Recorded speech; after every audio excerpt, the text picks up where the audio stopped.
Meron akong product dito from Acasis. This is an NVMe M.2 SSD enclosure. So, alam nyo ba kung ano bago dito? Meron po siyang cooling system. Meron po siyang fan. Okay? So, kung ikaw ay merong NVMe, lalo na yung mga malalaking capacity, 1 terabyte, 2 terabyte, no? So, naku, dapat meron niyang fan. Lalo na pag nagta-transfer ka ng malalaking files, dapat meron pa ring fan yan para hindi siya mainitan, di ba? Para hindi siya mapuwersa. Si Acasis nga pala guys, no, pwede natin consider one of the good brand also.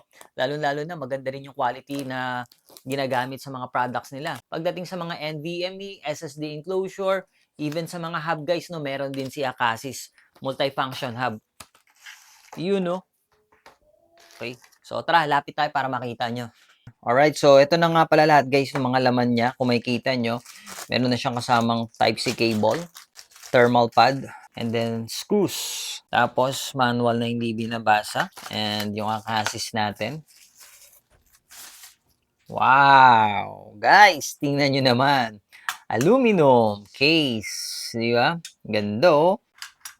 So, lagay natin yung ating NVMe. For the meantime, hindi muna natin ilalagay itong pad niya, no? Okay, tapos lagay natin siya. Alright. Okay. Tapos dito guys, no? Pansinin nyo to. Tingnan nyo yung logo ng IC na yan. RTL9210. Check nga natin. RTL9210. Huwag tayo sa AI. Dito tayo mismo. So, Realtek po siya na IC, no? So, ang specification niya, guys, no, is USB 3.1 Gen 2 PCI. Ayos! Diba? So, yung fan, hindi pa siya umiikot. Nakita nyo, gumagalaw lang siya ng ganun. So, subukan natin mag-transfer. Tingnan natin baka meron siyang sensor na kapag ilagyan natin siya ng laman is dun siya iikot. Lalo na kapag umiinit na siya, no? Okay. Kung mapapansin nyo is umiikot na po siya. So, meron nga po siyang sensor heat. Ayos!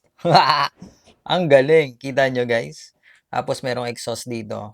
Yun, mapi-feel nyo talaga yung hangin. Galing, no? So, ito yung advantage niya Acasis. Meron siyang cooling system and at the same time, meron siyang thermal pad, no? Para yung IC ng ating NVMe is talagang ma-absorb niya yung init para mas tumagal yung buhay ng mga NVMe natin, di ba? So, maraming thank you nga pala sa bumibili sa ating affiliate link at sa mga dumadaan sa ating affiliate link. Thank you so much. Mga solid subscribers natin, plus yung mga followers natin. Thank you.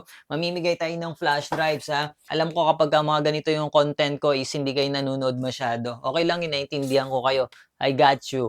Pero eto, susuhulang kita para mag-share ka ng madami. So, mamimigay tayo ng flash drive with Sergey Strelich. So, pa-thank you ko na lang to guys, no? Kahit pa paano is meron akong commission na kukuha din sa mga bumibili sa ating affiliate link, no? Thank you guys, no? Sa mga followers natin, sa mga nanonood sa atin parati. Thank you sa walang sawang pag-support guys. Thank you and God bless you all.